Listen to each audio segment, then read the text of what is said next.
1 Kings chapter 2. When the time drew near for David to die, he gave a charge to Solomon his son. I am about to go the way of all the earth, he said. So be strong, show yourself a man, and observe what the Lord your God requires. Walk in his ways, and keep his decrees and commands, his laws and requirements, as written in the law of Moses, so that you may prosper in all you do and wherever you go, and that the Lord may keep his promise to me. If your descendants watch how they live, and if they walk faithfully before me with all their heart and soul, they will never fail to have a man on the throne of Israel. Now, you yourself know what Joab, son of Zeruiah, did to me, what he did to the two commanders of Israel's armies, Abner, son of Ner, and Amasa, son of Jether. He killed them, shedding their blood in peacetime as if in battle, and with that blood stained the belt around his waist and the sandals on his feet.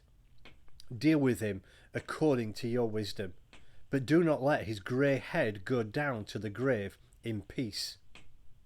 But show kindness to the sons of Barzillai of Gilead, and let them be among those who eat at your table. They stood by me when I fled from your brother Absalom. And remember, you have with you Shimei, son of Gera, the Benjamite from Bahurim, who called down bitter curses on me the day I went to Mahanaim. When he came down to meet me at the Jordan, I swore to him by the Lord, I will not put you to death by the sword. But now, do not consider him innocent. You are a man of wisdom. You will know what to do to him. Bring his grey head down to the grave in blood. Then David rested with his fathers and was buried in the city of David. He had reigned 40 years over Israel, 7 years in Hebron and 33 years in Jerusalem. So Solomon sat on the throne of his father David, and his rule was firmly established. Now Adonijah, the son of Haggith, went to Bathsheba, Solomon's mother. Bathsheba asked him, "Do you come peacefully?" He answered, "Yes, peacefully." Then he added, "I have something to say to you." "You may say it," she replied. "As you know," he said, "the kingdom was mine. All Israel looked to me as their king. But things changed, and the kingdom has gone to my brother, for it has come to him from the Lord. Now, I have one request to make of you. Do not refuse me." "You may make it," she said. So he continued, "Please ask King Solomon, he will not refuse you, to give me Abishag the Shunammite as my wife." "Very well," Bathsheba replied. "I will speak to the king for you." When Bathsheba went to King Solomon to speak to him for Adonijah, the king stood up to meet her, bowed down to her, and sat down on his throne. He had a throne brought for the king's mother, and she sat down at his right hand. "I have one small request to make of you," she said. "Do not refuse me." The king replied, "Make it, my mother. I will not refuse you." So she said, "Let Abishag the Shunammite be given in marriage to your brother Adonijah." King Solomon answered his mother, "Why do you request Abishag the Shunammite for Adonijah? You might as well bequest the kingdom for him. After all, he is my older brother.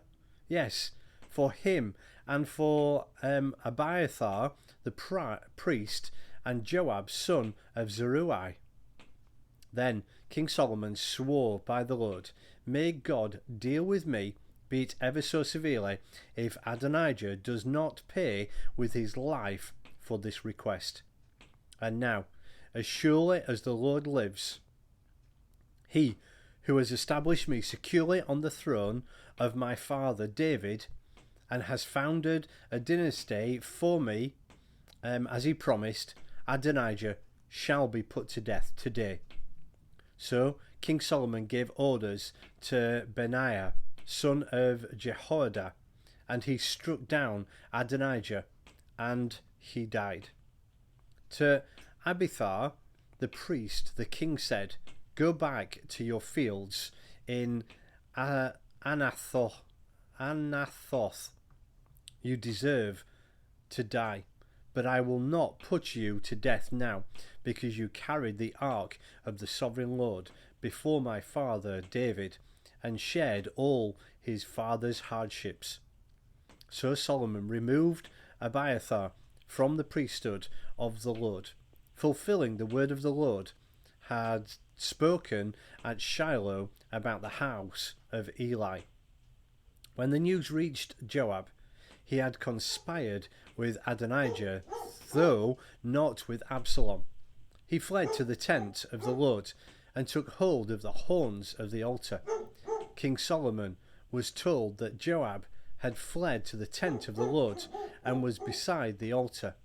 Then Solomon ordered Benaiah, son of Jehoiada, "Go, strike him down." So Benaiah entered the tent of the Lord and said to Joab, "The king says, 'Come out.'" But he answered, "No, I will die here." Benaiah reported to the king, "This is how Joab answered me." Then the king commanded Benaiah, "Do as he says, strike him down and bury him, and so clear me and my father's house of the guilt of the innocent blood that Joab shed. The Lord will repay him for the blood he shed, because without the knowledge of my father David he attacked 2 men and killed them with the sword, both of them, Abner son of Ner, commander of the Israel army, and Amasa son of Jether, commander of Judah's army, were better men and more upright than he.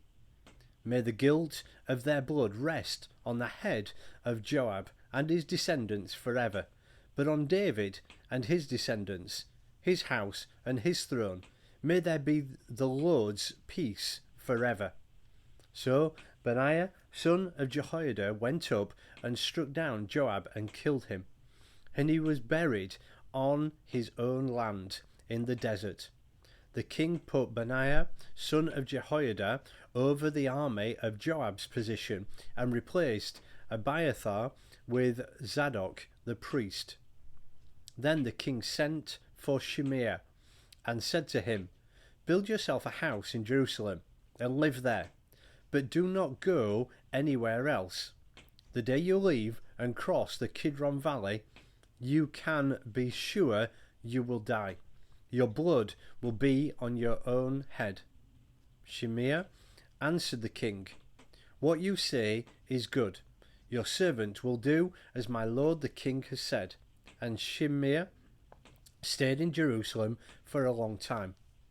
But 3 years later, 2 of Shimei's slaves ran off to Achish, son of Maacah, king of Gath, and Shimei was told, "Your slaves are in Gath." At this, he saddled his donkey and went to Achish at Gath in search of his slaves. So Shimei went away and brought the slaves back from Gath. When Solomon was told that Shimei had gone from Jerusalem to Gath and had returned, the king summoned Shimei and said to him, "Did I not make you swear by the Lord and warn you, on the day you leave to go anywhere else, you can be sure you will die? At that time you said to me, 'What you say is good, I will obey.' Why then did you not keep your oath to the Lord and obey the command I gave you?" The king also said to Shimei, "You know in your heart all the wrong you did to my father David.